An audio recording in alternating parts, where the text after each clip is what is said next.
G'day everyone. It's good to be able to join you in a slightly different way than what we've been used to over the last few years.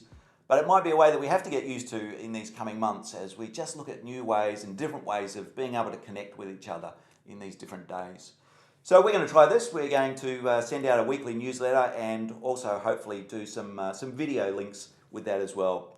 So a couple of things that I want you to be aware of for this coming week that you might be able to join in with as we just navigate our way through this new way of doing things. Youth group is on this Friday night and everybody is welcome to come along to youth group. It's an online youth group. Davis and Henrik did a great job last week of recording and sending out a different youth group. But it was great fun, and this week they'll be dropping their new video at 6:30 on Friday night. So join in, come and sit in with everybody else and watch it live. And then there might even be some discussion time afterwards if people are interested in doing that. This Sunday night, we're going to do something a little bit different. So for our Sunday night church service, we're going to meet on Zoom. So everyone can be a part of that. You can log in through the Zoom app, which you can get on your phone, on your laptop, on your desktop computer. As long as you've got a camera and a microphone, you can be a part of the service. It's something a little bit different, and we'll try it out to see how it goes, and we'll be looking for your responses to your feedback to see how you think it went as well. We'll send the links and how to get involved in that through the newsletter that we'll be sending out today. The other thing I wanted to do was just keep everyone up to date with what's happening here at the hall during the week. We're still doing doorways, except it looks a little bit different than what we've done it in the past. Sandra and Joy and the crew are doing phone interviews with people and then sending out or delivering food out to people. We're still working out what that looks like. We're still looking for direction from headquarters, but it's still being able to connect with people and help and serve those in our community. So I'm really proud of the job that the girls are doing there.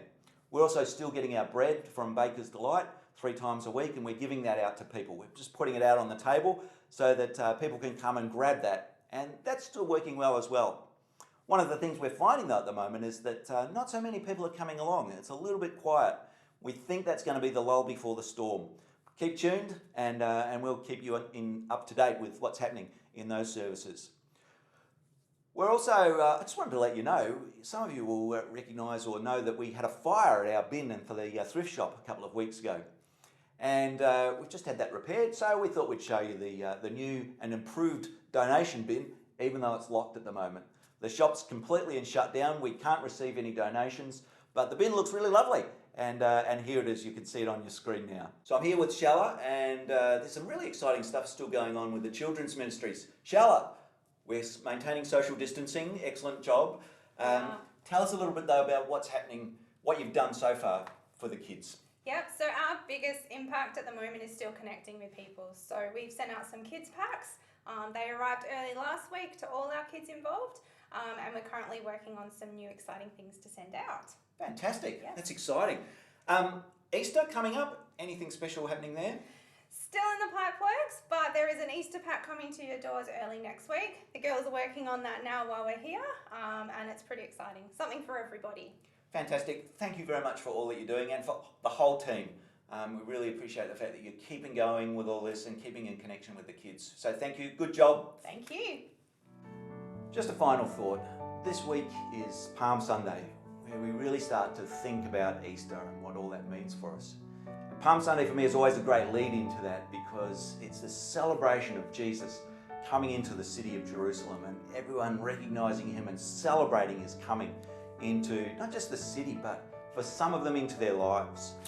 And I want to read this passage that reminds us of that. It says, "When he came near the place where the road goes down the Mount of Olives, the whole crowd of disciples began joyfully to praise God in loud voices for all the miracles they had seen. 'Blessed is the King who comes in the name of the Lord,' they shouted. 'Peace in heaven and glory in the highest.'" But here's the thing that I find really interesting. Some of the Pharisees in the crowd said to Jesus, "Teacher, rebuke your disciples." But Jesus replied, "I tell you, if they keep quiet, the stones themselves will cry out."